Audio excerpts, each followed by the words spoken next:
भगत सिंह एक ऐसा नाम जो भारत की आज़ादी के अध्याय का एक अहम नाम बनकर सामने आया था।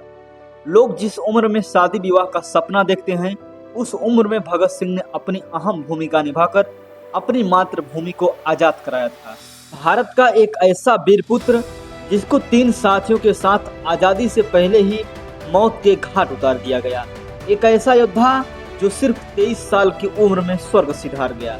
एक ऐसा वीर जो जेल में अपने साथियों के साथ भूख हड़ताल की वजह से 64 दिन भोजन से भेंट नहीं कर पाया और उसी समय उनके एक साथी यतीन्द्र नाथ दास ने तो भूख हड़ताल में अपने प्राण ही त्याग दिए। आज हम जानेंगे कि भगत सिंह कौन थे और उन्होंने आज़ादी के संग्राम में क्या योगदान दिया और उन्हें फांसी क्यों दी गई और क्यों उसने अपनी पढ़ाई और खेलने की उम्र में अपने देश को आज़ाद कराने के लिए खून पसीने एक करता रहा।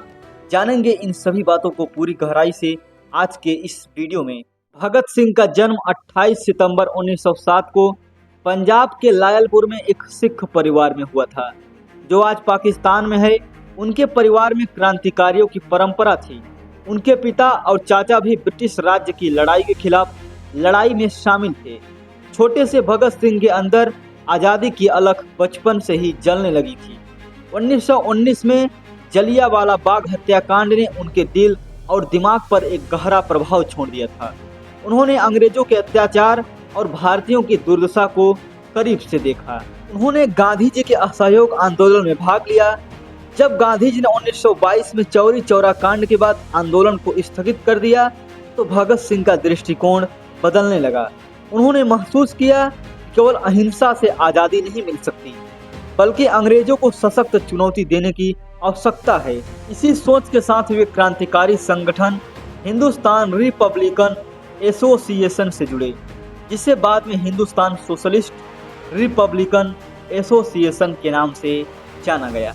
1928 में लाला लाजपत राय की अंग्रेजी पुलिस द्वारा हत्या ने भगत सिंह के दिल में गुस्से की आग को और भड़का दिया।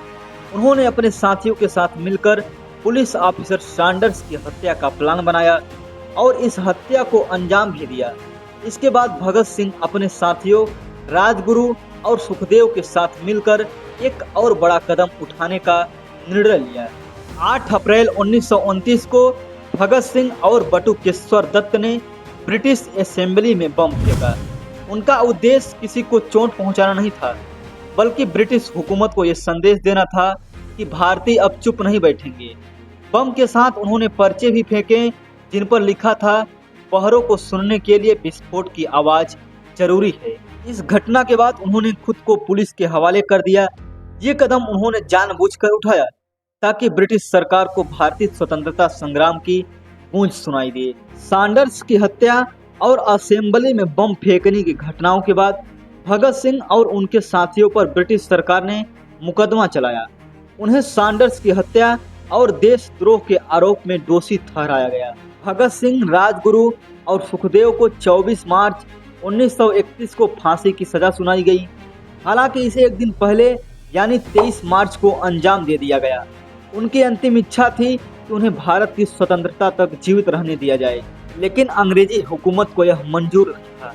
फांसी के समय भगत सिंह ने इनकलाब जिंदाबाद और ब्रिटिश साम्राज्य मुर्दाबाद के नारे लगाए। लेकिन दोस्तों, फांसी का आदेश देने से पहले ब्रिटिश हुकूमत ने उनसे माफी मांगने का प्रस्ताव रखा, पर भगत सिंह साफ शब्दों में कहा कि वे अपने देश के लिए मरे तो शहीद कहलाएंगे।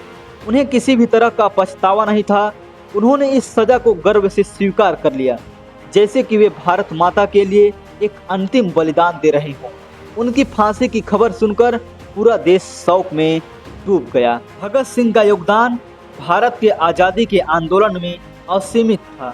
उनके विचार, उनकी रणनीतियाँ और उनकी सोच ने भारतीय युवाओं को स्वतंत्रता संग्राम में कूदने के लिए प्रेरित किया।